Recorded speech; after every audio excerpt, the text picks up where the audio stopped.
एक जो है राजा था और उस राजा के पहले राजन के किले बनता रहते, काम चलता रहते, तो वहाँ किला बन रहा था, उसमें मजदूर आते थे। उसमें एक बच्चा था नई उम्र का जो मजदूर था। मुनीम ने पैसा देवे की कोशिश करी, बात नहीं कर दी। बोले क्यों? बोली मेरी माँ ने कहा है कि कभी भी कोई किसी की सेवा करना तो बदले में कुछ लेना नहीं। अब वो रोज आवे और उछल के कूद के मस्ती में बड़ी सेवा करे, बड़ी चेहरे पे खिलावट वाके, चूंकि और तो नौकरी कर रहे हैं ना, ये तो अपने सुकून के लिए मेहनत कर रहे हो। अपने सुकून के लिए करी हुई मेहनत का आनंद कुछ अलग होता है, और दबाव में या पैसा पावे के लिए काम करना अलग बात होती है। ठीक है, या 15 दिन है गए और ये पैसा नहीं ले रोज। जो ठेकेदार था, जो मुनीम था, उसके मन को जीत लिया इसने। उसने राजा से कहा कि राजन, एक जो है महाराज, एक ऐसा बच्चा है जो बहुत मस्त मेहनत करता है, और मैं पैसा दूं तो लेता नहीं है, मुझे बड़ा तरस आता है।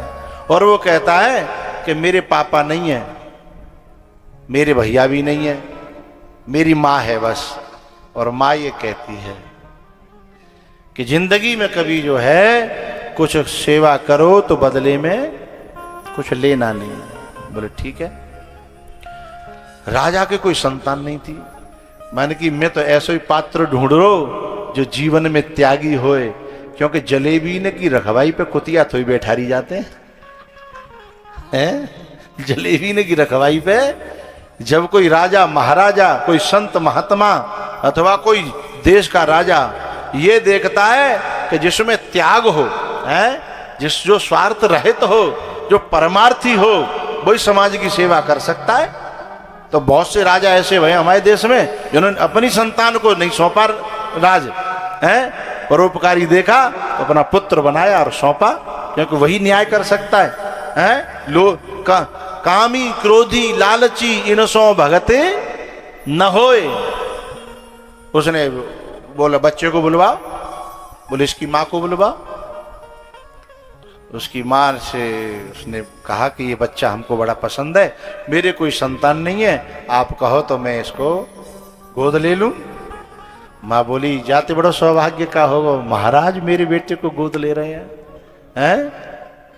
अब वो बच्चा जो है गोद ले लिया और उसने पूरे राज्य में हाथी पे बैठ करके ये सबको बताने के लिए कि मैंने बेटा गोद लिया है, सवारी फिरवाई।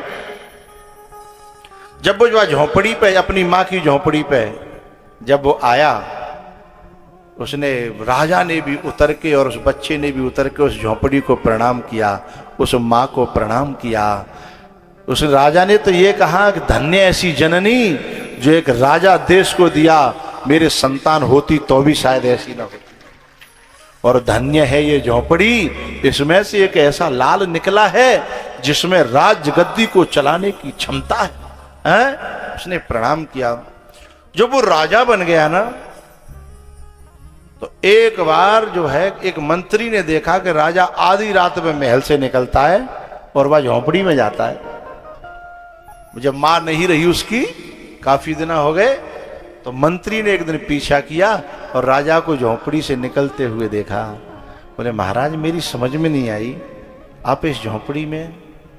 तो उस राजा ने कहा कि कोई कितना भी बड़ा हो जाए, उसे अपनी मिट्टी को कभी भूलना नहीं चाहिए, अपने अतीत को कभी भूलना।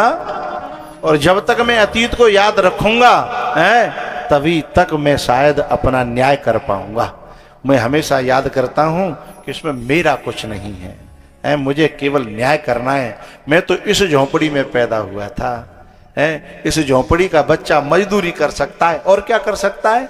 बाकी जो कुछ मिला है वो जिसने दिया है, मैं उसी की सेवा करता हूं। अब मुझे बात क्या कहनी है कि राम भी उस लक्ष्मी को पाने नहीं आए, उस शांति को पाने नहीं आए। राम तो शांति स्वरूप है साहब, जय सच्चिदानंद जग पावन है। लेकिन फिर काय क्यों आए हैं? गुरुजी की आज्ञा को पालन कर रहे हैं।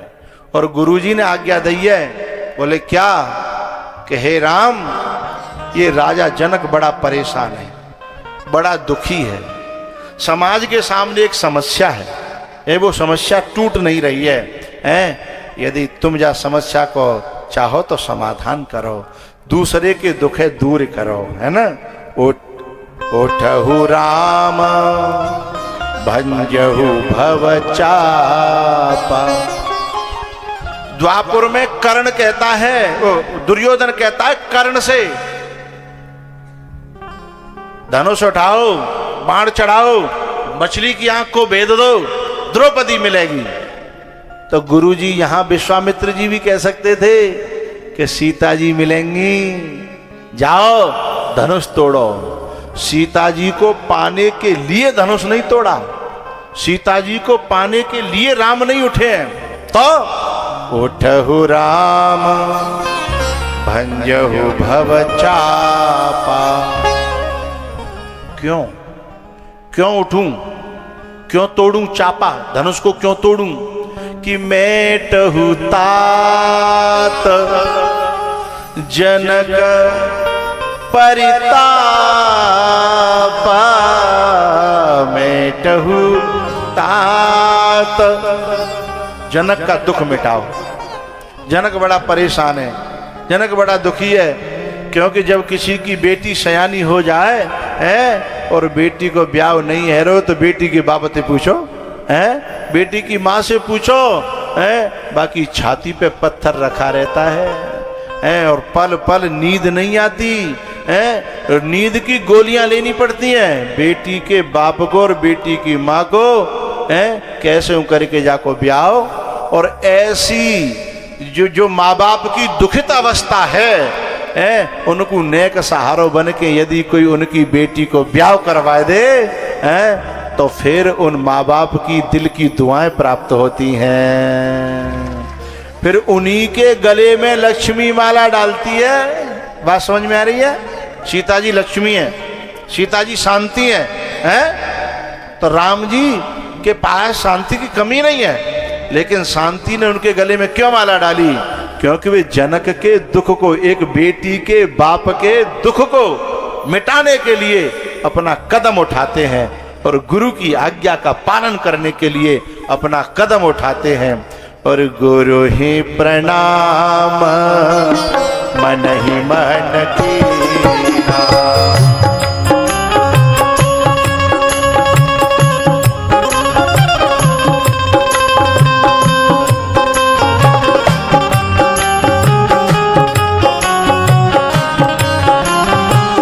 गुरु ही प्रणाम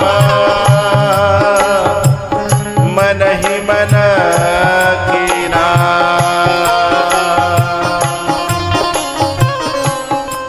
समझिएगा, राम जी क्योंकि विनम्र हैं इसलिए अहंकार का धनुष तोड़ पा रहे हैं, इसलिए दूसरे के दुख को दूर कर पा रहे हैं। और लोग अहंकारी थे, वे अपने ही दुख दूर नहीं कर पा रहे हैं, वे अपने ही अहंकार नहीं मार पा रहे, वे दूसरे की सेवा। फिर उनके गले में लक्ष्मी माला कैसे डालेगी, शांति माला कैसे डालेगी, शांति उनका वर्ण कैसे करेगी भाई?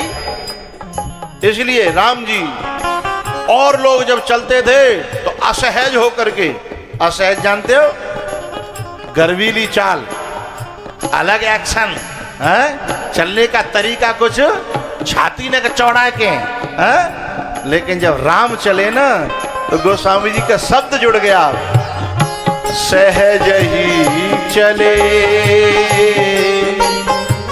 सकल जग स्वामी। सहज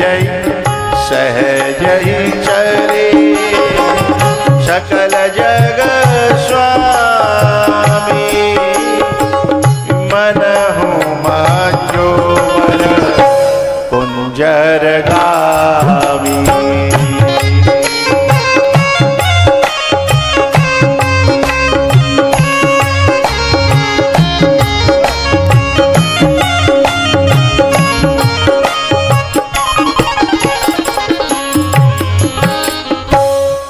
4:11 ज़्यादा हो गई हैं। इन 11 मिनट आपने शांतिपूर्वक मुझे दी, उसके लिए मैं आपका आभार प्रकट करता हूँ।